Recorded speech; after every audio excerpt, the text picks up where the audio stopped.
ଆଜି ପଣା ସଂକ୍ରାନ୍ତିରେ ଘଟଗାଁ ମା ତାରିଣୀଙ୍କ ଦିବ୍ୟ ଦର୍ଶନ। ଆଜି ଏହି ପବିତ୍ର ଦିନ ପଣା ସଂକ୍ରାନ୍ତି, ଯାହାକୁ ଆମେ ମହା ବିଶୁବ ସଂକ୍ରାନ୍ତି ବୋଲି ମଧ୍ୟ କହୁ। ଏହା ହେଉଛି ଓଡ଼ିଶାର ନବବର୍ଷ ଆରମ୍ଭ, ନୂତନ ଆଶା, ନୂତନ ସ୍ୱପ୍ନ, ନୂତନ ଆଶାର ଦିନ।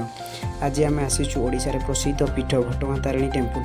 ଏଠାରେ ଆଜି ଭକ୍ତମାନଙ୍କର ଅସୀମ ଭିଡ଼। ସମସ୍ତେ ଆସିଛନ୍ତି ମା ତାରିଣୀଙ୍କ ଦର୍ଶନ ପାଇଁ। ସକାଳୁ ଆରମ୍ଭ ହୋଇଛି ପୂଜା ଓ ରୀତିନୀତି। ଧୂପ, ଦୀପ, ଘଣ୍ଟ ଧ୍ୱନିରେ ସାରା ପରିବେଶ ପରିମୟ ହୋଇଯାଇଛି। ତାଙ୍କ ମନ୍ଦିରର ସୁନ୍ଦର ଭାବେ ସଜାଯାଇଛି। ଫୁଲ ଓ ଆଲୋକରେ ଭରି ଯାଇଛି ସାରା ପରିବେଶ।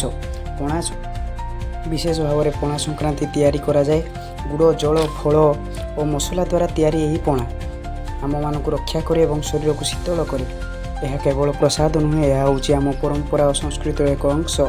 ପ୍ରତ୍ୟେକ ଭକ୍ତଙ୍କ ମୁହଁରେ ଦେଖାଯାଇଛି ଶାନ୍ତି ଓ ଆନନ୍ଦ। ସମସ୍ତେ ତାଙ୍କ ଆଶୀର୍ବାଦ ପାଇଁ ପ୍ରାର୍ଥନା କରୁଛନ୍ତି। ଏହି ଦିନ ଆମକୁ ଶିଖାଏ ପରମ୍ପରାକୁ ମାନିବା, ଏକତାରେ ରହିବା ଓ ଭକ୍ତିରେ ଜୀବନକୁ ଭରିଦେବା।